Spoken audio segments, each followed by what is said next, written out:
वक्त supreme court में एक सुप्रीम सुनवाई चल रही है और एसआईआर के पक्ष में खिलाफ में जो याचिकाएं लगाई गई हैं, इन याचिकाओं पर और लगातार पिछले 7 महीने से आप सुन रहे हैं, देख रहे हैं कि कैसे सुप्रीम कोर्ट में सुनवाई चल रही है और इस पर ढेर सारी दलीलें पेश की गई। अब तो राज्यों की तरफ से भी याचिकाएं लगाई गई हैं अलग अलग राज्यों में, और चूंकि ये 13 राज्य, एक राज्य पहला जहां पर इसकी शुरुआत हुई थी वो बिहार था, और इसके बाद 12 राज्य और हैं जहां पर यहां सुनवाई की शुरुआत हुई, जिसमें 12 राज्यों में प्रमुख रूप से 4 वो राज्य हैं जहां चुनाव होने हैं। कुल मिलाकर 5 राज्य हैं जहां चुनाव होने हैं। अगले महीने हो सकता है इस चुनाव की घोषणा हो जाए, अप्रैल मई में चुनाव संपन्न करा दिए जाए, समाप्त करा दिए जाए, पूरे करा दिए जाए। लेकिन उससे पहले एसआईआर को लेकर जो अफरा तफरी का आलम है, उसमें ये 4 राज्य भी महत्वपूर्ण रूप से हैं, जिसमें से तमिलनाडु, केरल और पश्चिम बंगाल ने याचिकाएं लगाई हैं। आज तमिलनाडु की तरफ से जो याचिका है उस पर भी सुनवाई हुई, और इसके बाद सुप्रीम कोर्ट ने अलग अलग राज्यों में एसआईआर को लेकर जो चुनौतियां पेश की गई हैं उन चुनौतियों पर भी सुनवाई की। और अब चूंकि सुनवाई जो है वो मुख्य एसआईआर, यानी शुरुआत में जो बिहार में जो एसआईआर की शुरुआत हुई थी और उसको संवैधानिक चुनौती पेश करते हुए जो 11 याचिकाएं लगी थी, उन याचिकाओं पर सुनवाई अब शुरू हो चुकी है। और वरिष्ठ वकील प्रशांत भूषण इस पर अपनी बात रख रहे हैं, अपनी दलीलें पेश कर रहे हैं। हमारे साथी इधर अमलेंदु उपाध्याय जी हमारे साथ हैं। अमलेंदु जी, आपका स्वागत करता हूं इस कार्यक्रम में। और क्या कुछ चल रहा है उधर सुप्रीम कोर्ट में, अमलेंदु जी ये बताइए। और वोटरों को लेकर, महिला वोटर हो चाहे पुरुष वोटर हो, वोटरों की कमी कैसे आ गई, इन सब पे कल चर्चा हो रही थी। खासकर महिला वोटरों की संख्या में कैसे कमी आई है, कैसे डेमोग्राफिक रूप से यहाँ चेंजेस हम लोग देख रहे हैं, इन सब की बात कल भी हुई थी। कल 3 वकीलों ने प्रमुख रूप से अपनी बात रखी थी, अमलेंदु जी आपको याद होगा, जिसमें गोपाल शंकर नारायण भी थे और उनसे पहले कपिल सिब्बल थे, और सबसे आखिर में एक वकील और थे, विजय हंसारिया थे, वो चुनाव आयोग की तरफ से। हाँ, चुनाव आयोग के समर्थन में थे, मतलब चुनाव आयोग के समर्थन में विजय हंसारिया थे। तो ये 3 वकीलों ने अपनी अपनी बातें रखी थी, पहले विजय हंसारिया ने, फिर कपिल सिब्बल ने, फिर गोपाल शंकर नारायण ने। हाँ, और चौथा जो नाम मैं भूल रहा था वो योगेंद्र यादव का था। योगेंद्र यादव ने भी अपनी याचिका लगाई है और योगेंद्र यादव ने वहां पर बहुत सारी बातें रखी। और आज जब इसकी शुरुआत हुई है तो अब आखिर में बिल्कुल इसकी शुरुआत हुई है। 4 बजे तक आप जानते हैं कि कोर्ट में सुनवाई होती है। कल भी लगभग 4:30 बजे तक सुनवाई हुई थी। आज कितने बजे तक सुनवाई होती है देखा जाएगा। लेकिन प्रशांत भूषण क्या कुछ कह रहे हैं अमलेंदु जी यहाँ पे? जी राजीव जी, प्रशांत भूषण ने भी आज अपनी जो बहस की शुरुआत की, वो अपनी दलील पेश करना शुरू किया। उसकी शुरुआत भी उन्होंने महिला मतदाताओं से ही शुरू की, और उन्होंने कहा कि एसआईआर से महिला मतदाताओं की संख्या में काफ़ी कमी आई है, क्योंकि चुनाव आयोग नए सिरे से वोटर लिस्ट बनाने की कोशिश कर रहा है। ऐसा पहले के एसआईआर में कभी नहीं हुआ।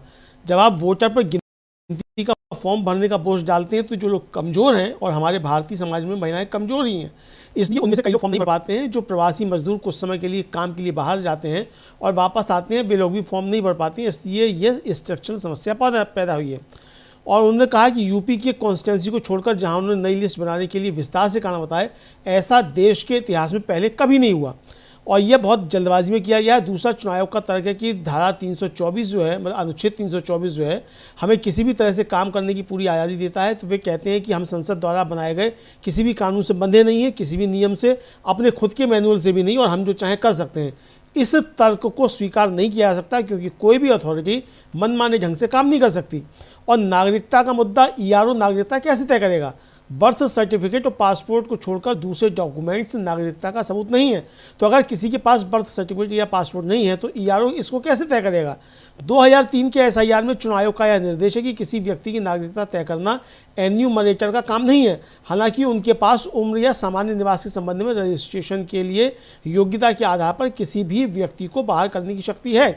पूरा मुद्दा यह था कि नागरिकता साबित करने का बोझ आप पर नहीं है, और अगर आप अपनी पहचान, अपने निवास और अपनी उम्र के बारे में किसी तरह के दस्तावेज दिखाते हैं तो वह काफ़ी है।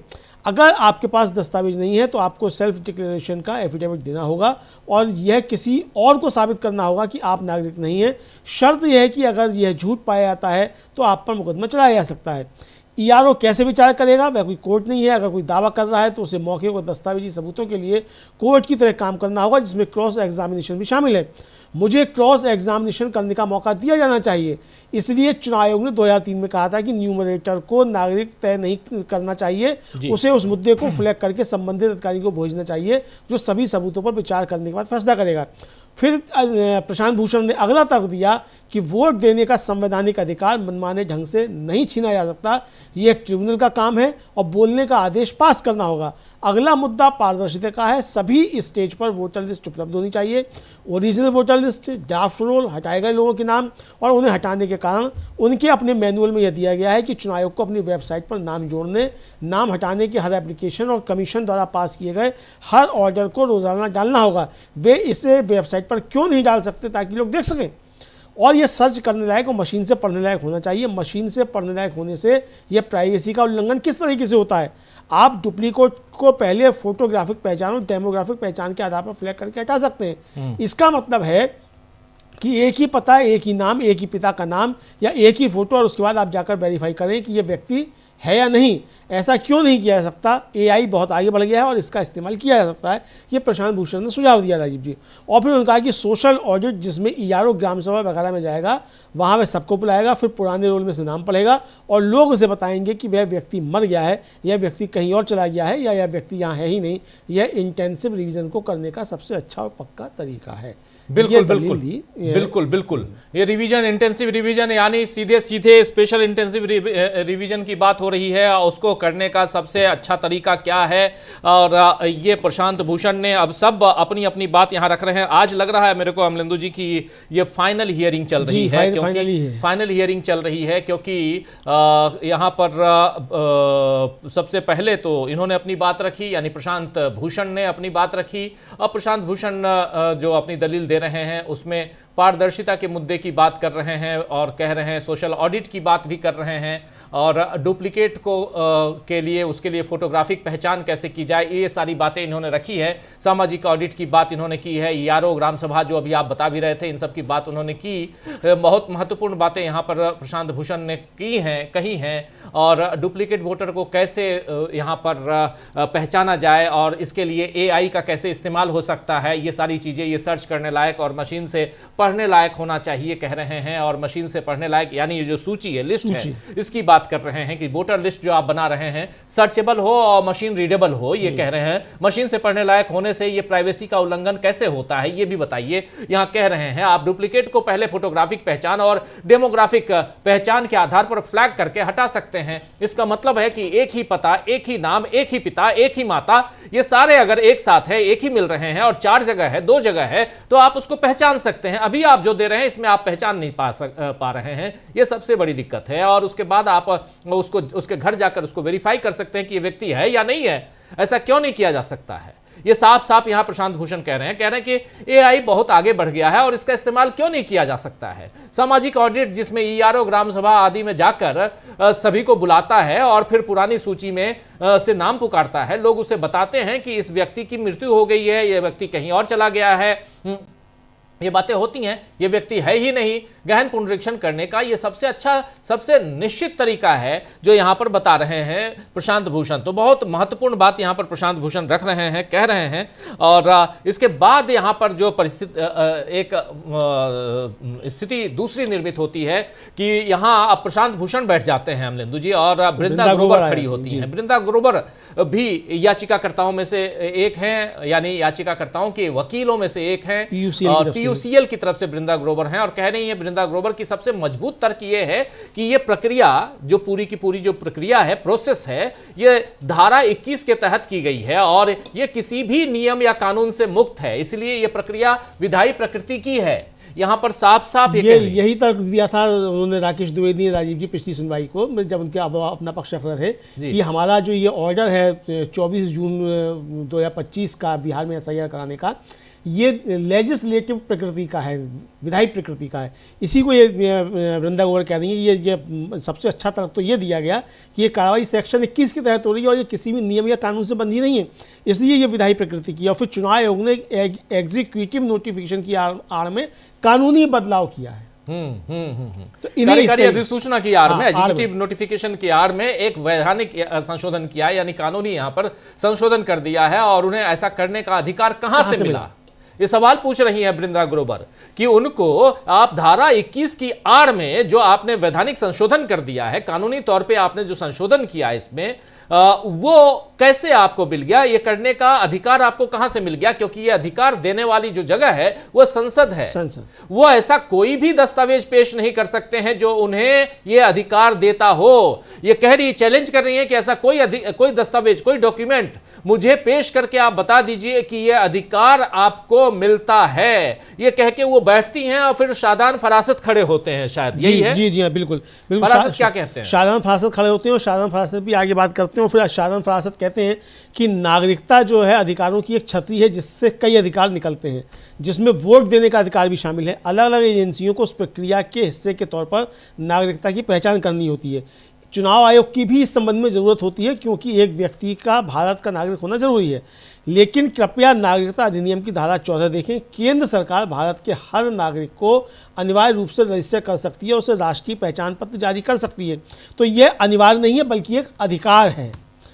अनिवार्य रजिस्ट्रेशन में अपनाई जाने वाली प्रक्रिया वैसी ही होगी जैसा निर्धारित किया जा सकता है। इसलिए यदि ऐसा कोई काम किया जाता है तो केंद्र सरकार इस धारा के तहत नियम बनाएगी। नागरिकों को इस रजिस्टर के ना होने पर चुनाव आयोग समेत कोई भी एजेंसी जिसे नागरिकता की पुष्टि करनी होती है वह काम कैसे करेगी? उदाहरण के लिए एडवोकेट्स एक्ट के तहत वकील को भारत का नागरिक होना चाहिए। इसी तरह पेटेंट एक्ट, ट्रेडमार्क एक्ट वगैरह, इन सभी में वह टेस्ट सेल्फ डिक्लेरेशन होता है। वो खुद जो है वो देता है कि मैं भारत का नागरिक हूँ, सेल्फ डिक्लेरेशन होता है। और अलग अलग एजेंसियां अपने अपने फैसले नहीं ले सकती। यह टेस्ट संवैधानिक और कानूनी तौर पर मान्य है, जिसमें निवास का सबूत, जन्मतिथि और सेल्फ डिक्लेरेशन शामिल है। बिल्कुल, यही बात प्रशांत भूषण ने भी कही। बिल्कुल, यहाँ शादान फरासत अपनी बात नागरिकता को लेकर, नागरिक के अधिकारों को लेकर, यानी नागरिकता अधिकारों का एक व्यापक दायरा है जिससे कई अधिकार जुड़े हुए हैं, जिनमें मतदान का अधिकार भी शामिल है। अगर आप भारत के नागरिक हैं, आप एक यहाँ के सिटीजन ऑफ इंडिया हैं, तो आपको मतदान करने का भी अधिकार है। और इस प्रोसेस के तहत अलग अलग एजेंसियों को नागरिकता की पहचान करनी होती है। और इस संबंध में चुनाव आयोग की भी आवश्यकता है क्योंकि व्यक्ति का भारत का नागरिक होना अब अनिवार्य है। इसमें कोई दो राय नहीं है अगर आप कह रहे हैं तो। लेकिन इसके आगे कहते हैं शादान फरासत कि कृपया नागरिकता अधिनियम की धारा 14 को देखें। नागरिकता अधिनियम जो है, एक्ट, जो सिटीजनशिप एक्ट है, उसकी धारा 14 को देखिए। केंद्र सरकार भारत के प्रत्येक नागरिक का अनिवार्य पंजीकरण कर सकती है और उसे राष्ट्रीय पहचान पत्र जारी कर सकती है। इसीलिए ये अनिवार्य नहीं बल्कि एक अधिकार है। ये अधिकार है किसका? तो देश के नागरिक का। अनिवार्य पंजीकरण की प्रक्रिया निर्धारित की जाएगी। इसीलिए अगर ऐसा कोई कार्य किया जाता है तो केंद्र सरकार इस धारा के अंतर्गत नियम बनाएगी। और ये सब कुछ सही है। यहाँ पर शादान फरासत कह रहे हैं कि इसमें कोई गलती नहीं है।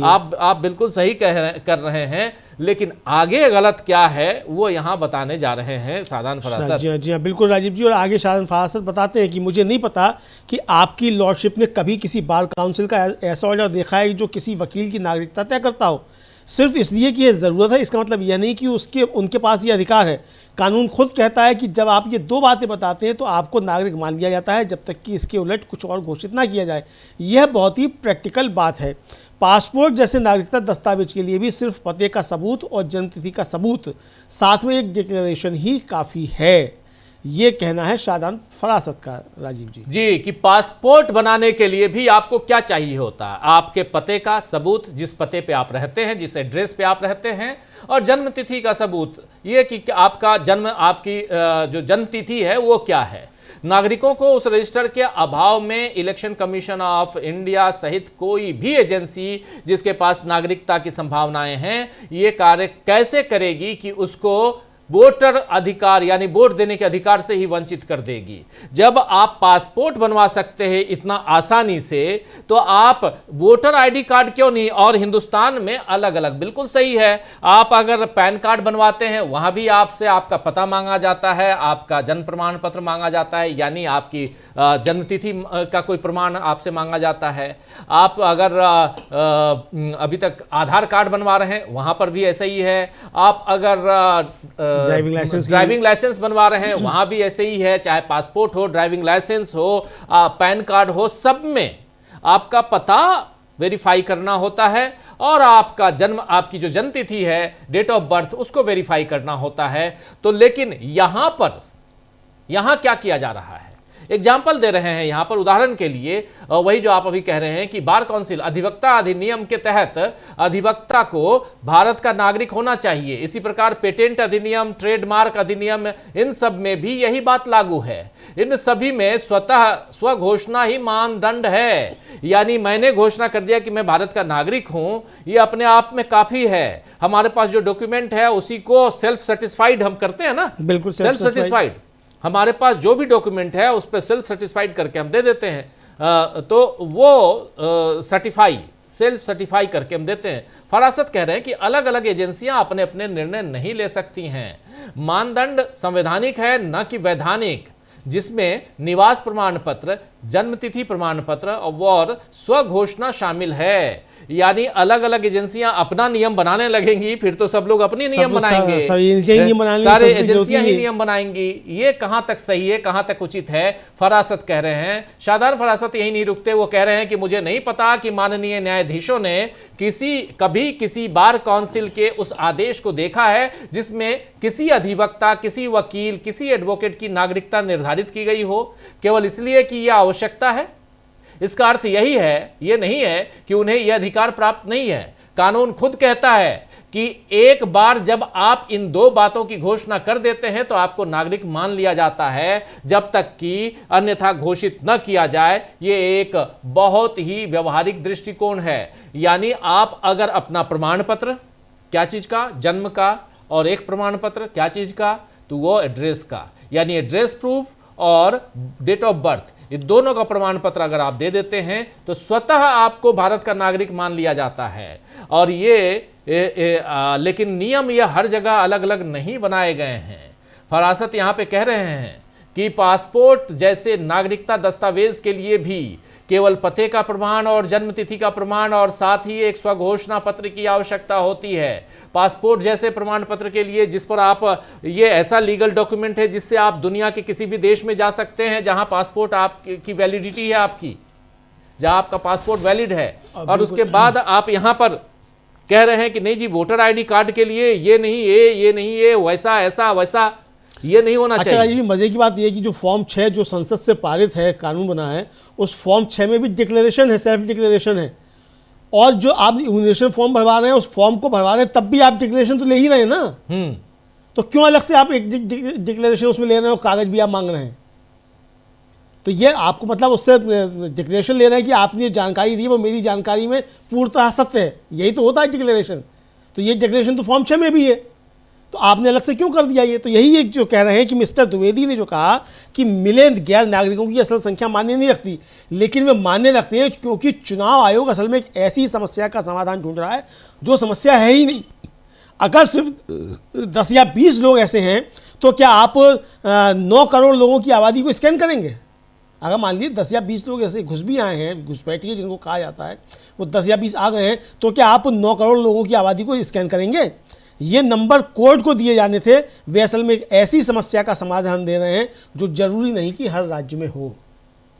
जी बिल्कुल बिल्कुल। यहां पर फरासत आगे बढ़ते हुए कि राकेश द्विवेदी जो इलेक्शन कमीशन ऑफ इंडिया के वकील हैं, उन्होंने कहा है कि पाए गए गैर नागरिक जो सिटीजन ऑफ इंडिया नहीं है उसकी वास्तविक संख्या मायने नहीं रखती, लेकिन ये मायने रखती है क्योंकि चुनाव आयोग वास्तव में एक ऐसी समस्या का समाधान ढूंढ रहा है जो मौजूद ही नहीं है। यानी यहां घुसपैठिए की बात हो रही है। अगर सिर्फ 10 या 20 लोग हैं घुसपैठिए, तो क्या आप लगभग 9 करोड़ लोगों, यहां 8 करोड़ 90 लाख की बात इसलिए हो रही है क्योंकि यह मामला बिहार का था, तो इसलिए क्या आप 8 करोड़ 90 लाख यानी लगभग 9 करोड़ की आबादी की जांच करेंगे? यहां शादान फरासत कह रहे ये आंकड़े अदालत को दिए जाने चाहिए थे। वो प्रभावी रूप से एक ऐसी समस्या का समाधान दे रहे हैं जो कम से कम हर राज्य में मौजूद है ही नहीं। आप हर राज्य में चले गए, एक जगह खोजने निकले थे घुसपैठिया, अब हर राज्य में आप घुसपैठिया खोज रहे हैं, कहां से मिलेगा? क्योंकि ऐसा है ही नहीं। और क्या आपको अपने ही देश के नियम पर भरोसा नहीं है?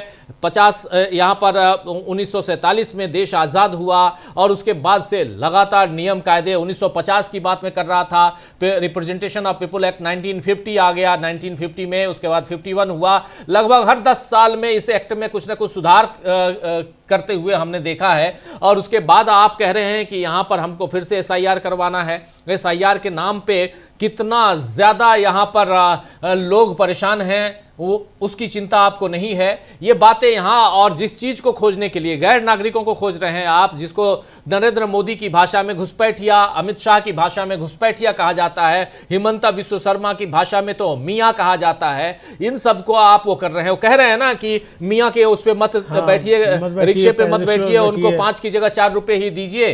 इस ढंग की भाषा, इस ढंग की बातें अगर की जा रही है, कोई संसदीय पद पर बैठा हुआ मुख्यमंत्री अगर ऐसी भाषा का प्रयोग कर रहा है, संसदीय पद पर बैठा हुआ अगर कोई प्रधानमंत्री ऐसी भाषा का प्रयोग कर रहा है, संसदीय पद पर बैठा हुआ अगर देश का गृह मंत्री ऐसी भाषा का प्रयोग कर रहा है, तो देश कहां जा रहा है आप सब अच्छी तरह से जान रहे हैं। देश बिल्कुल गड्ढे में जा रहा है, उसके अलावा और क्या कहा जा सकता है? बिल्कुल बिल्कुल राजीव, देश गड्ढे में जा नहीं रहा है, गड्ढे में ले जाया जा रहा है।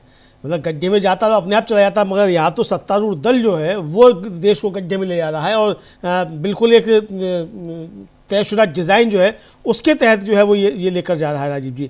अब ये सीनियर एडवोकेट पीसी सेन जो है वो खड़े हुए हैं और वो कह रहे हैं कि पहले से ही 2 याचिकाएं हैं जिसमें कहा गया है कि आपको हर चुनाव से पहले एसआईआर करना चाहिए। तो आज ऐसी स्थितियां हैं कि कुछ पार्टियां कह रही हैं कि आप इसे हर समय करते हैं, आपको सामान्य सिस्टम की भी क्या ज़रूरत है, सिर्फ एसआईआर ही करें। अब ये पीसी सेन साहब की तरफ से अपने तर्क आ रहे हैं राजीव जी। पीसी सेन जो हैं ये इधर से ही याचिकाकर्ताओं की तरफ से हैं या अभी ये पता नहीं, चुनाव आयोग की तरफ से नजर आते हैं। पहले से ही 2 याचिकाएं दायर की गई हैं जिसमें कहा गया है कि आपको हर चुनाव से पहले एसआईआर करना चाहिए। तो आज स्थिति ये है कि कुछ पार्टियां कह रही हैं कि आप इसे हर बार करते हैं तो सामान्य प्रक्रिया की भी क्या जरूरत है, एसआईआर ही क्यों न करें। अच्छा, ये यहाँ पे बात हो रही है। और जो 2 याचिकाएं, कुछ याचिकाएं लगाई गई थी, आपको याद होगा, एक वकील साहब थे जो अश्विनी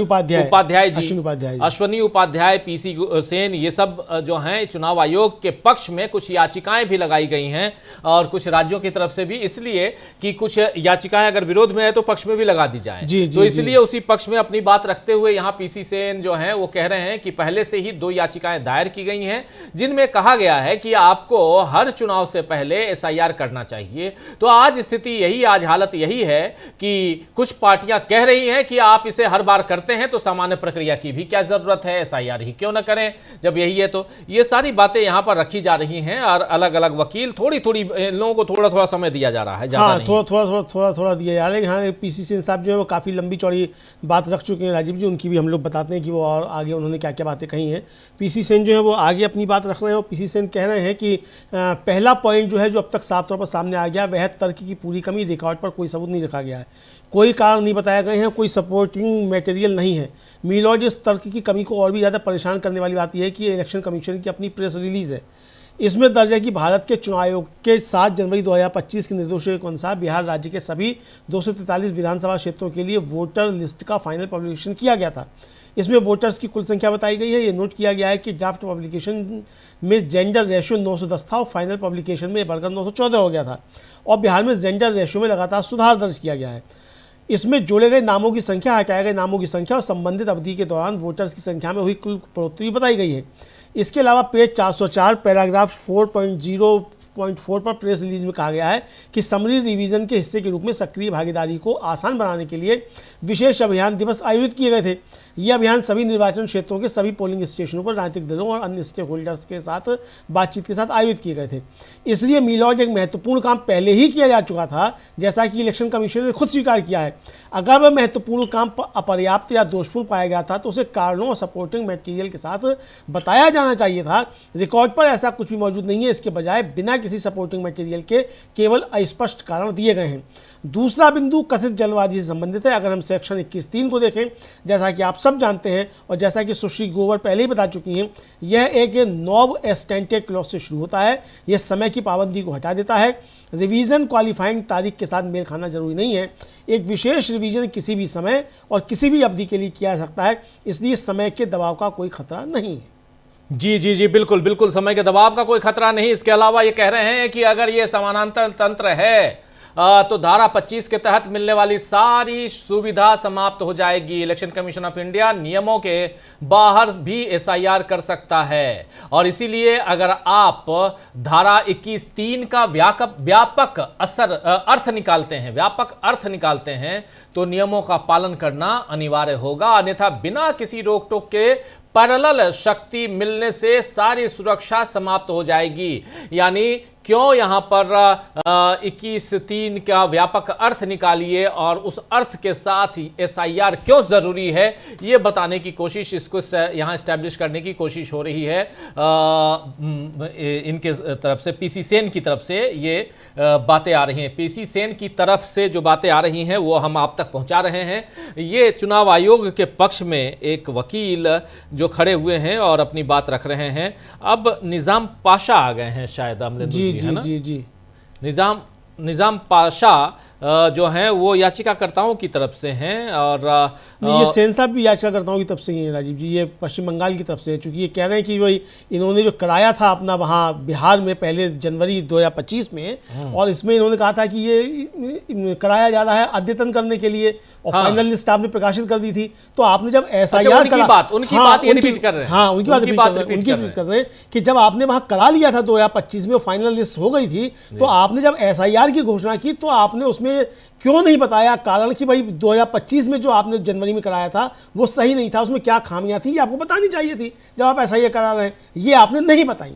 जी बिल्कुल बिल्कुल, उनकी बातों को ही रिपीट करते हुए यहाँ पर पीसी सेन, लेकिन अब निजाम पाशा आ गए हैं। निजाम पाशा जो हैं वो कह रहे हैं कि चुनाव आयोग ने एसआईआर के समक्ष संक्षिप्त पुनरीक्षण किया था, इसीलिए एसआईआर के समर्थन में सामग्री की कमी और फिर और भी चिंताजनक हो जाती है, क्योंकि अगर मूल प्रक्रिया पूरी हो चुकी है और यदि उन्हें लगता है कि ये उचित नहीं थी तो इसका कोई कारण नहीं बताया गया है, ये यहां पर कह रहे हैं निजाम पाशा। निजाम पाशा भी अपनी बात रखते हुए तो अलग अलग, पीसी सेन हो, निजाम पाशा हो, बृंदा ग्रोवर हो, चाहे आज इतने सारे वकील, प्रशांत भूषण हो, प्रशांत भूषण ने इसकी शुरुआत की, प्रशांत भूषण के बाद बृंदा ग्रोवर आई, बृंदा ग्रोवर के बाद फिर आए पीसी सेन आए, सादान फरासत आए और अब निजाम पाशा आ चुके हैं। सब अपनी अपनी बात यहां रख रहे हैं अमलेंदु जी, और थोड़ा थोड़ा समय मिल रहा है इन लोगों को, ये साफ दिखाई दे रहा है। थोड़ा राजीव जी बहस तो हो चुकी है, मतलब याचिकाकर्ताओं की तरफ से भी पक्ष रखा जा चुका है और रिजॉइंडर जो है दिया जा चुका है उनकी तरफ से भी, चुनाव आयोग की तरफ से भी। अब जो चुनाव आयोग ने अपने तर्क रखे हैं उसका क्रॉस जो है वो हो रहा है, ये क्रॉस तो इसलिए थोड़े थोड़े उसमें ये क्रॉस अपनी सारी बातें रख रहे हैं कि चुनाव आयोग ने जो दलीलें दी हैं उसकी किस तरीके से काट कर रहे हैं। जी बिल्कुल बिल्कुल सही आप कह रहे हैं, चुनाव आयोग की दलीलों की काट। यहाँ पे निजाम पाशा अब आ गए हैं, सादान फरासत भी अपनी बात रख चुके हैं, अपनी बात तमाम वकीलों ने रखी हैं। अब देखते हैं आगे, क्योंकि कल कपिल सिब्बल ने भी अपनी बात रखी थी और उनके अलावा कल गोपाल शंकर नारायण ने अपनी बात रखी थी, योगेंद्र यादव ने अपनी बात रखी है, तो ये इतने सारे लोगों ने अपनी अपनी बात रखी हुई हैं। अब अभी निजाम पाशा ही बात कर रहे हैं, निजाम पाशा अपनी बात रख रहे हैं और निजाम पाशा जो है वो काफ़ी कुछ विस्तार से राजीव जी बताने की कोशिश कर रहे हैं। और निजाम पाशा कह रहे हैं कि भाई कोई भी किसी भी व्यक्ति को, चाहे वह 2003 का रिवीजन हो या उसके बाद का कोई भी समरी रिवीजन, अपनी जन्मतिथि, जन्म स्थान और सामान्य निवास को उसी ईमानदारी के साथ साबित करना जरूरी है। इसलिए कहना गलत है कि 2003 में तो सबूत दिए गए थे लेकिन उसके बाद ऐसा नहीं हुआ, इसलिए कि बाद में काम समरी नेचर के थे। मैं दोहराता हूँ मिलॉर्ड कि कोई भी काम किसी राज्य, किसी निर्वाचन क्षेत्र या दूसरे के लिए इंटेंसिव या समरी होता है, किसी एक वोटर के लिए नहीं। यह कहना कि 2003 के बाद लोगों को बिना सबूत के वोटर लिस्ट में शामिल किया गया न केवल गलत है बल्कि एविडेंस एक्ट के तहत तय सिद्धांत के भी खिलाफ है कि सरकारी कामों को नियमित और कानूनी रूप से किया गया माना जाता है। मिलॉर्ड, हमने समझने के लिए एक आरटीआई एप्लीकेशन दायर किया था कि 2003 में ऐसा क्या खास था कि सिर्फ उसी साल को बेस ईयर के तौर पर चुना गया और बाद के किसी भी साल को काफ़ी क्यों नहीं माना गया। आरटीआई क्वेरी में भारत के चुनाव आयोग या मुख्य चुनाव अधिकारी बिहार द्वारा जारी सभी प्रेस विज्ञप्तियों, आदेशों, अधिसूचनाओं और निर्देशों की प्रतियां मांगी गई थी, जिसमें 2003 के इंटेंसिव रिवीजन के दौरान वोटर लिस्ट में शामिल होने के इच्छुक वोटरों द्वारा जमा किए जाने वाले ज़रूरी दस्तावेजों के बारे में बताया गया था। मिलॉर्ड, हमें जो जवाब मिला उसमें बस इतना कहा गया था कि कृपया चुनाव आयोग के 24 जून 2025 के एसआईआर आदेश को देखें, जो खुद ही सब कुछ बताता है। साथ ही उस आदेश का एक लिंक भी दिया गया था। यह दिखाता है मिलॉर्ड कि न केवल शक्ति का इस्तेमाल तय नियमों के बिना किया जा रहा है, बल्कि ये समझाने की भी पूरी तरह से इच्छा है कि शक्ति का इस्तेमाल इस तरह से क्यों किया जा रहा है, या 2003 में ऐसा क्या खास था। पारदर्शिता पूरी तरीके से खत्म हो गई है।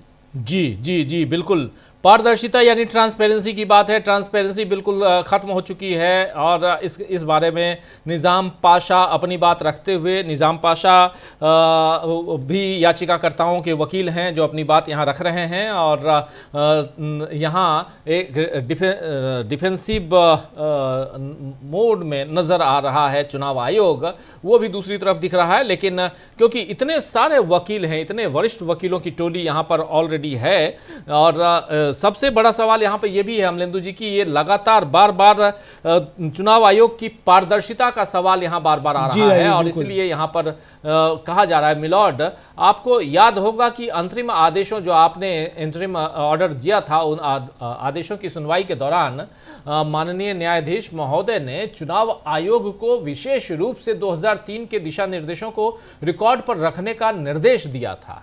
और बिल्कुल सही, उस समय कहा गया था कि आप बताइए 2003 के जो दिशा निर्देश हैं उसको बताइए, ऐसा कभी नहीं किया गया। और अंततः एडीआर की तरफ से उपस्थित जो प्रशांत भूषण ने ही उन दिशा निर्देशों को रिकॉर्ड पर लाया, क्योंकि चुनाव आयोग नहीं लेके आ पाए थे, और एडीआर की तरफ से प्रशांत भूषण खड़े हैं, प्रशांत भूषण ही उसको लेके आए थे। ये बात यहां पर कही है निजाम पाशा ने। और इससे भी ज्यादा महत्वपूर्ण बात यह है कि इस मुद्दे पर विचार करते समय चुनाव आयोग उन्हीं दिशा निर्देशों का हवाला देते हुए प्रशांत भूषण के हलफनामे के उन पन्नों का उल्लेख करता है जिसके माध्यम से उन्हें रिकॉर्ड पर रखा गया था, जबकि चुनाव आयोग ने स्वयं यानी खुद कभी भी उन्हें इस माननीय न्यायालय के समक्ष रखना आवश्यक नहीं, जरूरी नहीं समझा। 2003 की प्रक्रिया के अंतर्गत अंतर्निहित अनुमान को इस बात का आधार माना जा रहा है कि 2003 को आधार वर्ष क्यों चुना गया।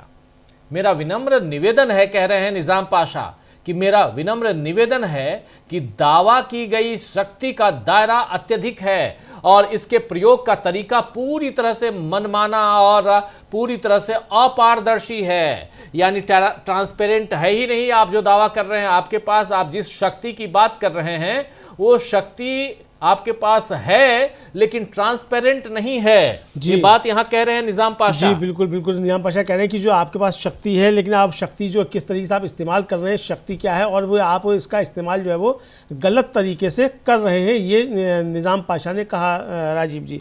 अब इसके बाद जो है वो एडवोकेट शाहरुख खान जो हैं वो भी खड़े हुए हैं, और एडवोकेट शाहरुख खान जो हैं राजीव जी वो भी अपनी बात रख रहे हैं। वो कह रहे हैं कि अगर किसी व्यक्ति की नागरिकता पर सवाल उठाते हुए कोई दावा किया जाता है तो इलेक्टोरल रजिस्ट्रेशन ऑफिसर को सावधान रहना चाहिए।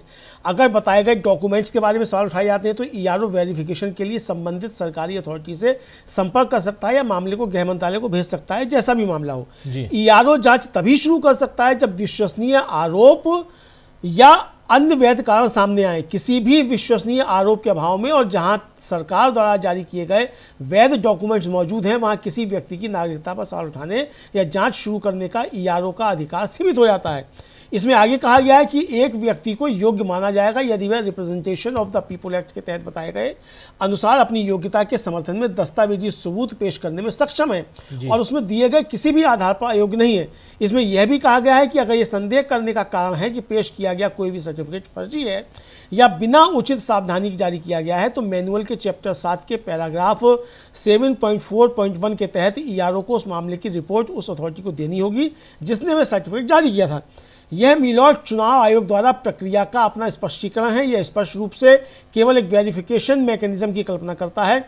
ईआरओ को वेरिफिकेशन के लिए जारी करने वाली अथॉरिटी से संपर्क करना होगा। फिर उन्होंने आगे कहा कि विश्वसनीय आरोपों के अभाव में नामों को शुरुआती तौर पर हटाने की कल्पना नहीं की गई है, इसलिए सीमा बहुत सीमित है। यह नागरिकता के किसी भी स्वतंत्र निर्धारण से बहुत अलग है। यहाँ जिस बात की कल्पना की जा रही है वह एक बहुत निचली सीमा है जो वेरिफिकेशन तक सीमित है। यह न्याय निर्णय नहीं है, यह न्याय निर्धारण नहीं है। एक आखिरी बात है मिलॉर्ड जो शायद बाहरी लगे लेकिन फिर भी मौजूदा मामले से संबंधित है। नागरिकता का निर्धारण केवल एक कानूनी प्रक्रिया नहीं है। अक्सर इसके साथ एक राजनीतिक और सार्वजनिक चर्चा होती है जो इस मुद्दे को एक खास तरीके से पेश करती है। आज भी मौजूदा मुख्यमंत्री और उच्च सार्वजनिक अधिकारी सार्वजनिक बयान दे रहे हैं जिसमें इस विशेष गहन संशोधन के संचालन में प्रक्रिया के दुरुपयोग का आरोप लगाया जा रहा है। आपके लॉर्डशिप इस मामले से अवगत हैं और उन्हें इस तरह की चर्चा से होने वाले दुरुपयोग की प्रक्रिया के बारे में भी पता होना चाहिए।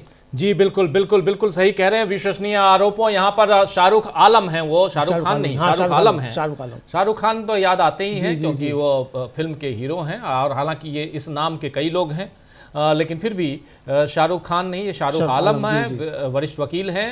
और वो कह रहे हैं कि जो विश्वसनीय आरोपों के अभाव में नामों को प्रारंभिक रूप से भी हटाने का विचार नहीं किया जा रहा है, इसीलिए सीमा बहुत सीमित है, लिमिटेशन जो है वो है यहाँ पर।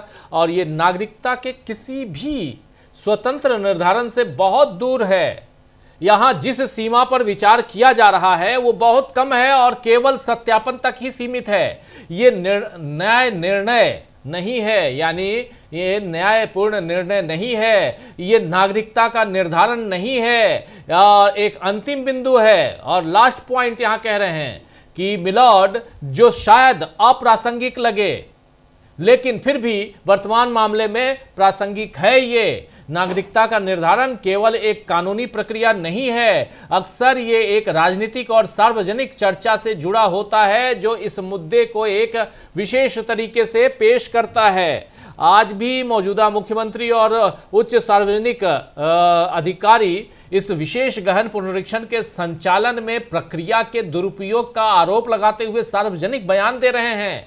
माननीय न्यायाधीश इस मामले से अवगत हैं और इस बात से भी आप अवगत होंगे कि इस तरह की चर्चा किस प्रकार की प्रक्रिया के दुरुपयोग को लगभग आमंत्रित करती है। बिल्कुल सही कह रहे हैं, बिल्कुल सही कह रहे हैं कि आप इस तरह की चर्चा किस प्रक्रिया को और यह चर्चा क्यों हो रही है, यह सोचना होगा चुनाव आयोग को। बिल्कुल यह सोचना होगा चुनाव आयोग को कि आखिर ऐसी चर्चा क्यों हो रही है, आपके गड़बड़ घोटाले की बात क्यों हो रही है, क्यों आप कहे जा रहे हैं कि आप बीजेपी के हाथ की कठपुतली बन गए हैं, क्यों यह कहा जा रहा है चुनाव आयोग को। और सबसे ज्यादा जिसका नाम लिया जा रहा है वो है ज्ञानेश कुमार गुप्ता जी। ज्ञानेश कुमार जी, इसीलिए इनका नाम, क्योंकि इनसे पहले राजीव कुमार थे वो भी, और अब ज्ञानेश कुमार गुप्ता, ये इसलिए क्योंकि यहां एक विश्वास की कमी हो गई है। जैसे देखिए कल अजीत दादा पवार का निधन हो गया कल, आप सब जानते हैं, प्लेन क्रैश हो गया, उनका चार्टर विमान क्रैश हो गया, लेकिन कोई इस बात को मानने के लिए तैयार ही नहीं है कि यह हादसा है, हादसे के पीछे कोई साजिश है। यह बात कई लोगों ने कही है और यहां तक कि महाराष्ट्र के उप मुख्यमंत्री एकनाथ शिंदे तक ने कहा है कि इसकी जांच होनी चाहिए, गहन जांच होनी चाहिए। क्यों ऐसा? ममता बनर्जी ने क्यों साफ साफ कहा कि मुझे जांच एजेंसियों पे भरोसा नहीं है, सुप्रीम कोर्ट के किसी वरिष्ठ जो जज हैं उनके जस्टिस के की निगरानी में जांच हो। क्यों कह रहे हैं लालू यादव की जांच होनी चाहिए, क्यों कह रहे हैं यहां तमाम अलग अलग नेता की जांच होनी चाहिए। अब फारूक अब्दुल्ला, उमर अब्दुल्ला, फिर अखिलेश यादव, राहुल गांधी, प्रियंका गांधी, मल्लिकार्जुन खड़गे, सब ने यहां पे कहा है कि इसकी जांच होनी चाहिए। आखिर क्यों? उनकी पार्टी के लोग, एक शरद पवार को छोड़ के, शरद पवार ने कहा, 84 साल के शरद पवार हैं, उन्होंने कल एक वीडियो रिकॉर्ड किया और वीडियो रिकॉर्ड कर वो उन्होंने मीडिया में जारी किया और कहा ये कि ये हादसा है, ये जांच नहीं है। आखिर क्यों उनको ये लगता है हादसा? ठीक है हादसा है, लेकिन फिर भी जांच होनी चाहिए। ब्लैक बॉक्स की जांच होती है ना हादसे के बाद भी। आज ब्लैक बॉक्स मिल गया है, जांच होगी, तो जांच को आमंत्रित क्यों नहीं कर रहे हैं आप? और यही यहां पर कह रहे हैं शाहरुख आलम कि मौजूदा चाहे वो मुख्यमंत्री हो, उच्च सार्वजनिक अधिकारी, इस विशेष गहन पुनरीक्षण के संचालन में प्रक्रिया के दुरुपयोग का आरोप लगाते रहे हैं और सार्वजनिक बयान दे रहे हैं। और माननीय न्यायाधीश जी यानी मिलॉर्ड इस मामले से अवगत हैं आप, और इस बात से भी अवगत होंगे कि इस तरह की चर्चा किस प्रकार की प्रक्रिया के दुरुपयोग को लगभग आमंत्रित करती है। बिल्कुल सही कहा। इसके आगे क्या बात हो रही है? इसके आप सीनियर एडवोकेट राजू रामचंद्रन खड़े हुए और उन्होंने कहा कि कम से कम जो आपके लॉर्डशिप को देखना चाहिए वह यह है कि चुनाव आयोग ये दिखाए कि उन्होंने अपना दिमाग लगाया है। वे कितनी भी बड़ी अथॉरिटी क्यों ना हो, उनकी पावर कितनी भी खास क्यों ना हो, हर संवैधानिक अंग की तरह उनका भी यह कर्तव्य है कि वे अपना दिमाग लगाएं और ऑर्डर को पढ़ने से यह बात साफ नहीं होती कि उन्होंने दिमाग लगाया है। कम से कम यह तो देखें कि इस फैसले तक पहुंचने के लिए क्या विचार विमर्श हुआ था। आर्टिकल 324 के तहत पूरी पावर का मतलब यह नहीं है कि मनमानी करने की छूट मिल जाए। इस पावर का इस्तेमाल अभी भी जुडिशियल रिव्यू के अधीन है। ये महत्वपूर्ण बात राजू रामचंद्रन जो सीनियर एडवोकेट हैं राजीव जी, उन्होंने अभी कही है। बिल्कुल बिल्कुल, राजू रामचंद्रन अपनी बात रखते हुए और कहते हुए यहाँ पर कि आखिर क्या सही है क्या गलत है, कह रहे हैं मिलॉर्ड माननीय न्यायाधीशों को कम से कम ये तो देखना चाहिए कि उन्होंने अपने विवेक का प्रयोग किया है, चाहे वो कितने भी उच्च अधिकारी हों, चाहे उनकी शक्ति कितनी भी विशिष्ट हो, प्रत्येक संवैधानिक अंग की तरह उनका भी विवेक का प्रयोग करने का कर्तव्य है उनको। और आदेश को पढ़ने से विवेक आपका जो प्रयोग है वो स्पष्ट नहीं होता है। यहाँ पर ये साफ साफ बात कही जा रही है। रामचंद्रन कहते हैं आगे कि कम से कम ये तो देखें कि इस निर्णय तक पहुँचने के लिए क्या क्या विचार विमर्श नहीं हुआ, क्या क्या हुआ था वहाँ पे।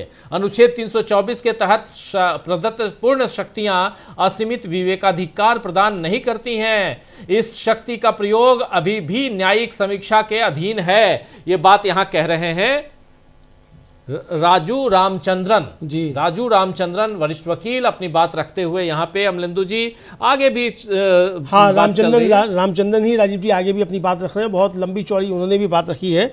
और राजू रामचंद्रन अब कह रहे हैं राजीव जी कि मूल सवाल यह है कि चुनाव आयोग को क्लॉज 6 में बताई गई ज़रूरतों जैसे ड्राइविंग लाइसेंस या पैन कार्ड जैसे दस्तावेजों को हटाने की शक्ति कहाँ से मिलती है।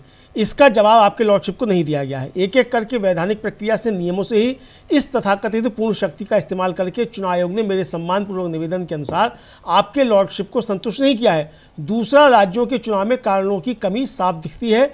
24 जून की अधिसूचना में कम से कम यह कहा गया था कि बिहार में जल्दी चुनाव होने वाले हैं। वही तर्क अब कई राज्यों में इस्तेमाल किया जा रहा है। शामिल 12 राज्यों में छत्तीसगढ़ भी है जहाँ दिसंबर 2028 में चुनाव होने हैं। तो फिर इतनी जल्दी क्या है और दूसरे राज्यों को बाहर रखने का क्या कारण है जहाँ 2028 में चुनाव होने हैं।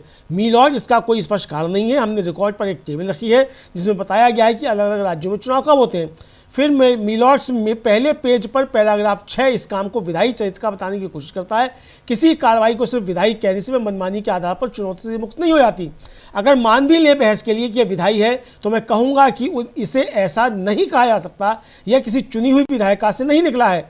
ज़्यादा से ज़्यादा इसे एक विशेष संवैधानिक शक्ति कहा जा सकता है, लेकिन यह निश्चित रूप से उस अर्थ में विधायी नहीं है जिस अर्थ में चुनी गई विधायिका द्वारा घोषित विधायी तथ्यों को वैध माना जाता है। यह सिद्धांत किसी संवैधानिक निकाय पर लागू नहीं हो सकता, चाहे वह कितना भी ऊंचा हो जो चुना हुआ ना हो। मेरा आखिरी निवेदन यह है कि चुनाव आयोग के तर्क का मुख्य बिंदु, जैसा कि मैंने समझा, यह है कि सार्वभौमिक वयस्क मताधिकार के संवैधानिक आदेश को आगे बढ़ाने के लिए केवल नागरिकों को दिया गया अधिकार है। यह चुनाव आयोग का जरूरी कर्तव्य है कि यह सुनिश्चित करे कि इस मूल्यवान संवैधानिक अधिकार का प्रयोग केवल नागरिकों द्वारा ही किया जाए। आइए इस बात को मान लेते हैं, लेकिन हर शक्ति के साथ एक कर्तव्य जुड़ा होता है। अगर चुनाव आयोग ऐसी पूरी शक्ति का दावा करता है तो उसके साथ एक संबंधित कर्तव्य भी आता है। और वह कर्तव्य क्या है? हालांकि वोट देना है या नहीं देना यह नागरिक की मर्जी है, जिसमें नोटा का ऑप्शन भी शामिल है, लेकिन चुनाव आयोग का संवैधानिक कर्तव्य है कि वह पूरी वोटर लिस्ट तैयार करे। यह सुनिश्चित करना उसका कर्तव्य है कि हर योग्य व्यक्ति उस लिस्ट में शामिल हो। वह यह नहीं कह सकता कि अगर किसी ने कोई खास फॉर्म नहीं भरा तो हम कुछ नहीं कर सकते। अगर चुनाव आयोग खुद को इतनी बड़ी संवैधानिक भूमिका वाला बताता है तो यह भी उसकी सक्रिय संवैधानिक जिम्मेदारी है कि वह सुनिश्चित करे कि हर योग्य नागरिक वोटर लिस्ट में शामिल हो। इस काम में अपनाई गई पूरी प्रक्रिया एक सुविधा देने वाले की नहीं है। इसके उलट रुकावट पैदा करके मान्य पहचान दस्तावेजों को बाहर करके और पूरा बोझ व्यक्ति पर डालकर चुनाव आयोग ने, मैं तो कहूंगा कि यह सुनिश्चित करने का अपना संवैधानिक कर्तव्य छोड़ दिया है कि हर योग्य भारतीय नागरिक वोटर लिस्ट में शामिल हो। जी बिल्कुल बिल्कुल, आप सही कह रहे हैं। यहाँ पर हर योग्य भारतीय जो है वोटर लिस्ट में शामिल हो, ये कह रहे हैं। इस प्रक्रिया में अपनाई गई पूरी कार्यप्रणाली किसी सुविधादाता की नहीं है। इसके विपरीत बाधाएं खड़ी करके, मान्य पहचान दस्तावेजों को बाहर करके और सारा बोझ व्यक्ति पर डालकर चुनाव आयोग ने, मैं तो यहाँ तक कहूँगा, कह रहे हैं यहाँ पर राजू रामचंद्रन की, मैं तो यहाँ तक कहूँगा कि हर पात्र भारतीय नागरिक का नाम मतदाता सूची में शामिल करने करने के अपने संवैधानिक कर्तव्य का त्याग कर दिया है यहां पर। यानी यहां चुनाव आयोग ने अपने जो चुनाव आयोग का जो संवैधानिक कर्तव्य है उसका त्याग कर दिया। इस बीच बड़ी खबर आ रही है कि एसआईआर पर सुनवाई पूरी हो गई। इसके साथ ही आप स्क्रीन पर देख रहे हैं एसआईआर पर सुनवाई पूरी हो गई है और यहां इसके बाद सीजेआई सूर्यकांत ने कहा, जस्टिस सूर्यकांत ने, कि अब दैट्स ऑल, आप लोगों की सुनवाई पूरी होती है और फैसला अब सुरक्षित रख लिया जाता है। यानी एसआईआर पर सुनवाई पूरी। अभी तक 7 महीने हम लोग भी, अमलेंदु जी, इंतजार कर रहे थे आखिर कम से कम हम लोग भी दोपहर में खाना खाने के बाद जब आप कार्यक्रम करते हैं कई बार नींद भी आती, नींद के झोंके भी आते हैं और सीजेआई साहब को भी आती लेकिन सीजेआई साहब को भी और खासकर सीजेआई साहब को जब नींद आती है लंच के बाद तो उसके बाद भी बैठकर वो सुन रहे हैं और उनके साथ जॉय माल्या बागची साहब वो भी सुन रहे थे। दोनों जजों की बेंच ने ये सुनवाई पूरी कर ली है। उन्होंने सबको धन्यवाद कहा है। तमाम राजू रामचंद्रन, देखिए कितने वकील यहाँ पर, किन किन लोगों ने यहाँ पर अपनी बातें रखी हैं, कितने वकीलों ने अपनी बात रखी है। अब फैसले की घड़ी है, इंतजार है कि फैसला क्या आता है। सब फैसले का इंतजार करेंगे और लेकिन सबसे बड़ी बात यही है कि फैसला जो है वो देश की जनता के पक्ष में आए, इसकी उम्मीद हम करते हैं। देश की जनता, जिस आवाम के लिए जो वोटर है, सबसे मजेदार बात कि जो आप जब वोट देने के अधिकारी, अभी तक मैं कल भी कह रहा था खासकर अपने शाम के कार्यक्रम न्यूज पॉइंट में, कि जब आप वोट ले लेते हैं, अगर आप कह रहे हैं कि 2003 के बाद से आप वोटर हैं या नहीं हैं वो साबित कीजिए, तो आपने अभी तक वोट क्यों लिए हमसे? वोट लेकर प्रधानमंत्री की कुर्सी पे बैठ गए, वोट लेकर गृह मंत्री की कुर्सी पर बैठ गए, लेकिन आज आप अपनी कुर्सी छोड़ नहीं रहे हैं और हमसे हमारा वोटर आईडी कार्ड छीन लिए। जी, हम हमारा वोटर आईडी कार्ड आप छीन रहे हैं। और अभी तक ये पता नहीं कि मोदी जी ने भी एसआईआर का फॉर्म भरा कि नहीं भरा। ये ज्ञानेश कुमार जी ने भी भरा कि नहीं भरा, और भरा तो क्या डॉक्यूमेंट्स दिए बताएं देश को। भाई जब मोदी जी ने वैक्सीन लगवाई थी तो आगे सामने बताया था ना कि मैंने वैक्सीन लगवा ली है। तो मोदी जी ने अगर एसआईआर का फॉर्म भरा है तो सामने आकर बताएं कि एसआईआर का फॉर्म भरा है और फॉर्म में क्या भरा है उन्होंने, ये बताया जाए। बिल्कुल बिल्कुल आप सही कह रहे हैं। तो यहां पर फैसला सुरक्षित रख लिया गया है और चुनाव आयोग मुख्य न्यायाधीश सूर्यकांत ने कहा, आप सभी का धन्यवाद करता हूं, जितने यहां वरिष्ठ वकीलों का धन्यवाद उन्होंने किया, और फैसला बोला कि सुरक्षित है। और फैसला सुरक्षित रखने के बाद अब इस सुनवाई में यही विराम लगता है। फैसला कब आएगा ये इसका इंतजार रहेगा। Thank you everyone. Judgment reserved कह रहे हैं, एसआईआर पर जजमेंट को रिजर्व कर लिया गया, फैसले को सुरक्षित रख लिया गया है और इसके बाद अब इंतजार है कि फैसला